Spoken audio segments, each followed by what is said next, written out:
Students, आज हम समायोजन तंत्र या रक्षात्मक युक्तियां पढ़ेंगे। अब ये रक्षात्मक युक्तियां होती क्या हैं? जब व्यक्ति के सामने कोई आवश्यकता आती है और उसकी संतुष्टि नहीं हो पाती है तो उसमें तनाव या फ्रस्ट्रेशन उत्पन्न हो जाता है। यह फ्रस्ट्रेशन व्यक्ति की लर्निंग के लिए बहुत ज़रूरी है। व्यक्तित्व के विकास के लिए लर्निंग बहुत ज़रूरी है। जीवन में जब संघर्ष या कॉन्फ्लिक्ट आता है तो यह व्यक्तित्व के विकास में सहायक होता है। यह संघर्ष इड, ईगो और सुपर ईगो में होता है। इड, ईगो और सुपर ईगो का आपने कॉन्सेप्ट पढ़ा होगा। मैंने लास्ट वीडियो में जब फ्राइड की थ्योरी पढ़ाई थी उसके अंतर्गत इन तीनों ही कॉन्सेप्ट को अच्छी तरह से बताया था। मैं उसका लिंक नीचे दे दूंगी, आप उसे देख सकते हैं। तो जब इड और सुपर ईगो में कॉन्फ्लिक्ट होता है तो ईगो उसको कंट्रोल करता है। जब यह कॉन्फ्लिक्ट ज़्यादा बढ़ जाता है तो ईगो कुछ मनोरचनाओं का प्रयोग करता है। इन मनोरचनाओं का प्रयोग व्यक्ति अपने कुसमायोजन को दूर करने के लिए करता है, जिससे कि उसका मानसिक स्वास्थ्य सही रहता है। ठीक है, तो यहाँ मैंने कुछ मनोयुक्तियों को लिया है, वो समझाऊंगी आपको कौन कौन सी मनोयुक्तियाँ हैं। तो पहली युक्ति है, पहला है रिप्रेशन। रिप्रेशन यानी दमन। दमन में क्या होता है? फ्राइड ने सर्वप्रथम इस युक्ति का उल्लेख किया है। इसमें व्यक्ति अपनी अनैतिक इच्छाओं का दमन करके अचेतन मन में भेजता है। इनके अनुसार अप्रिय, दुखद और कष्टदायक विषय सामग्री स्वतः ही अचेतन मन में पहुंच जाती है। फ्राइड ने बताया है कि अचेतन मन में व्यक्ति की सारी अनैतिक इच्छाएं, उनकी अधूरी इच्छाएं होती हैं। इड का भंडार सारा अचेतन मन में होता है। तो जो फ्राइड का सिद्धांत था वो पूरा अचेतन मन पर बेस्ड है। ये मैंने आपको बताया था लास्ट 2 वीडियो में। तो ये उसी के ऊपर बताया कि जब अपने आप ही स्वतः ही व्यक्ति की जो कष्टदायक स्थितियां हैं, जो उसकी ऐसी यादें हैं, वो अपने आप ही अचेतन मन में पहुंच जाती हैं, तो वो रिप्रेशन कहलाता है। अब दूसरा है सप्रेशन यानी शमन। शमन का अर्थ है किसी अप्रिय घटना को जानबूझकर अपने दिमाग से बाहर निकाल देना। हमने रिप्रेशन में क्या कहा था कि एक व्यक्ति की मानसिक प्रक्रिया होती है जिसमें अपने आप ही वह सारी अप्रिय चीज़ें अचेतन मन में पहुंच जाती हैं। किंतु शमन में व्यक्ति खुद अपने प्रयत्न के साथ जानबूझकर अपनी अप्रिय घटनाओं को वो अचेतन मन में भेज देता है। ये दोनों में अंतर है, इसे आप अच्छी तरह से याद रखिए।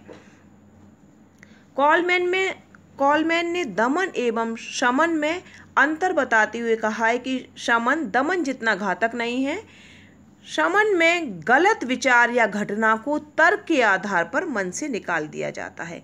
क्यों घातक नहीं है शमन ज़्यादा? क्योंकि दमन में वो चीज़ें अपने आप चली जाती हैं और शमन में हम उन चीज़ों को अपने लिए निरर्थक मानकर उन्हें तर्क के आधार पर अचेतन मन में भेजते हैं।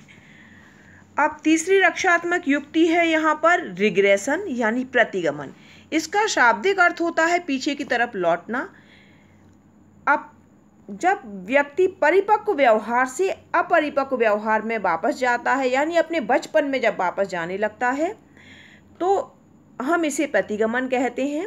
उदाहरण के लिए, जब कोई प्रौढ़ व्यक्ति असफल हो जाता है तो बच्चे के समान अपनी माँ की गोद में छिप जाता है या बच्चे के जैसे रोने लगता है, तो ये उसके रिग्रेशन को दर्शा रहा है। अगला है ट्रांसफॉर्मेशन यानी रूपांतरण। यह मनोरचना मूल अंतर्द्वंद्वों से संबंधित है। इसमें कुंठा के कारण पैदा होने वाली नकारात्मक ऊर्जा शारीरिक रोगों के रूप में प्रकट हो जाती है। इस मनोरचना में दमित विचार गत्यात्मक या इंद्रिय जनित रोगों के लक्षण के रूप में प्रकट होते हैं। उदाहरण के लिए आपने देखा होगा कि जब बालक की परीक्षा की तैयारी बहुत अच्छी तरह से नहीं होती है तो उसे डर की वजह से बुखार आ जाता है और फिर वो परीक्षा देने ही नहीं जा पाता, या रिजल्ट आने से पहले उसे बुखार आ जाता है। तो इस तरह के उदाहरण इसमें दिए जा सकते हैं। अब अगला है सब्लिमेशन या इसे उन्नयन या उदात्तीकरण भी कहते हैं।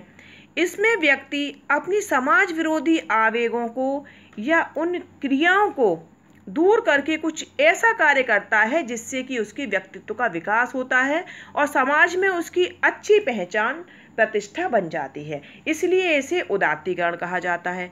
उन्नयन युक्ति को ऑलपोर्ट ने समाज विरोधी आवेगों को सामाजिक सहमति प्रदान करने वाली मनोरचना बताया है।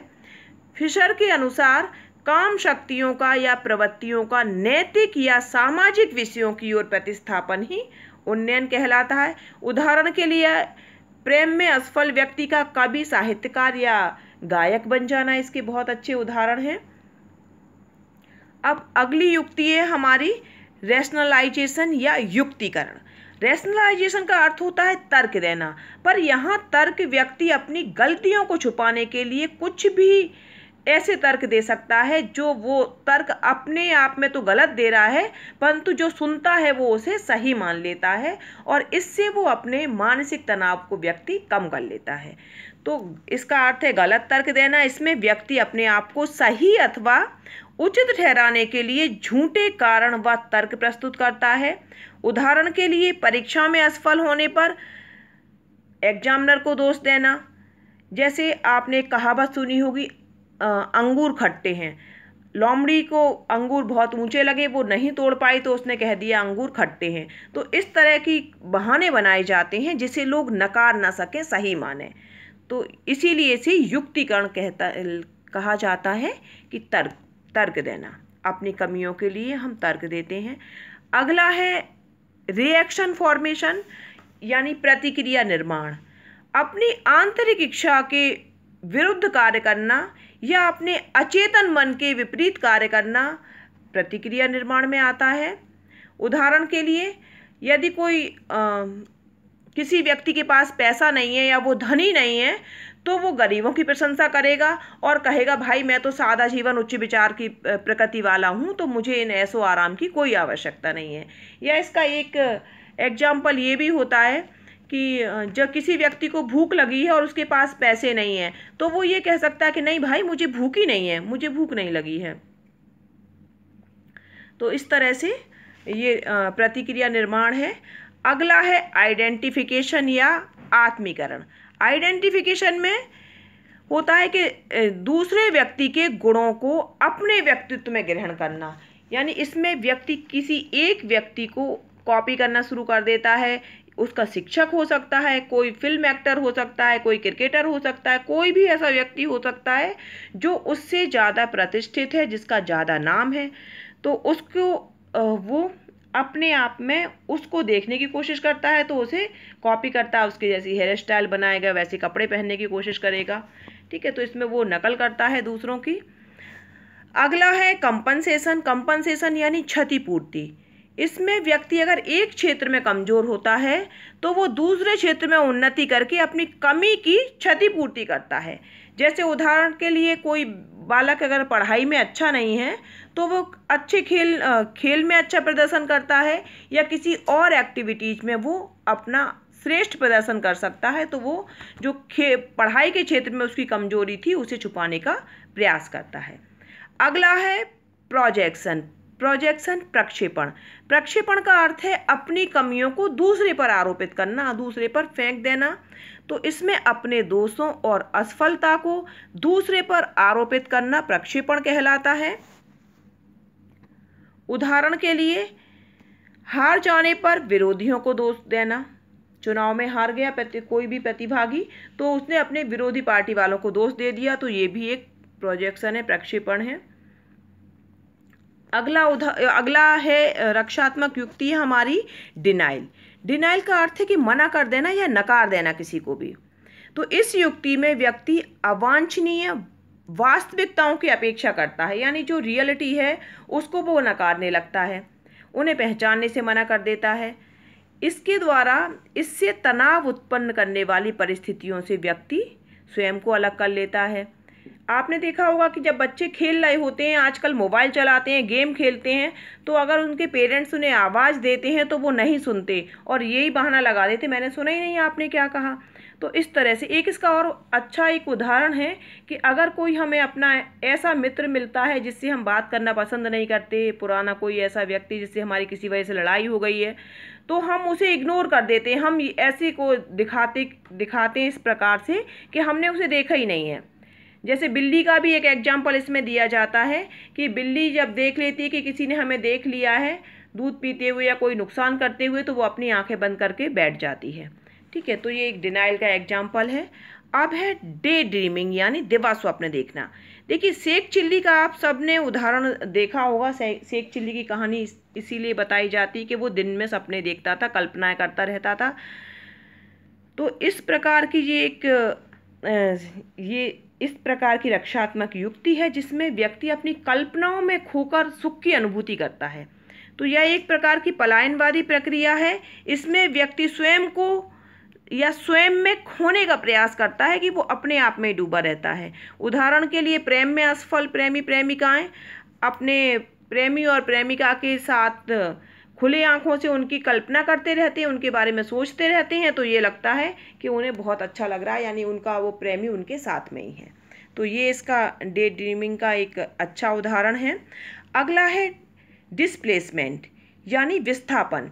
हमारी पहले इसमें होता है कि जब जो हमारी मूल प्रवृत्तियों या इच्छाओं से हटकर भिन्न प्रवृत्ति की ओर जब हम विस्थापित हो जाते हैं, तो ये विस्थापना का उदाहरण है। इस युक्ति में व्यक्ति जिस परिस्थिति या कार्य से तनाव महसूस करता है उसके स्थान पर वो दूसरा काम करना प्रारंभ कर देता है। उदाहरण के लिए, अगर कोई किसी की कार्यालय में या ऑफिस में कोई अधिकारी डांट लगा देता है, तो वो घर जाके वही चीज़ अपने बच्चों पे डांटने लगता है। या घर में किसी से लड़ाई हो गई तो हमारी जो मेड होती है काम वाली, उस पर चिल्लाने लगना। तो ये इस तरह के उदाहरण हैं इसके। अगला है एग्रेसिवनेस, आक्रामकता। इसका प्रयोग भी व्यक्ति अपने कुसमायोजन से बचने के लिए करते हैं। ये एक रक्षात्मक युक्ति मानी जाती है। इस युक्ति में व्यक्ति तनाव उत्पन्न करने वाली स्थिति को क्षति पहुंचाने का प्रयास करता है। अपनी कठिनाइयों पर विजय पाने के लिए व्यक्ति आक्रामक व्यवहार का सहारा लेता है।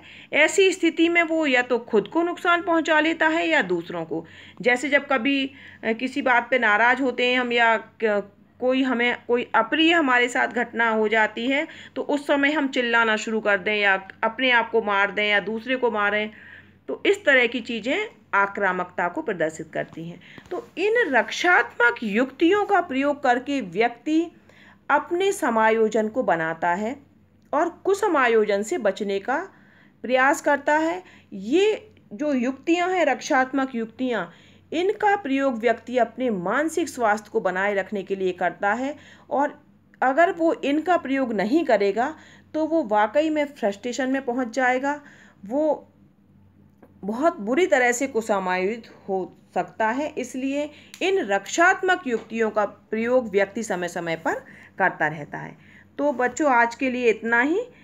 कल हम दूसरे वीडियो के साथ आएंगे और नए किसी टॉपिक के साथ।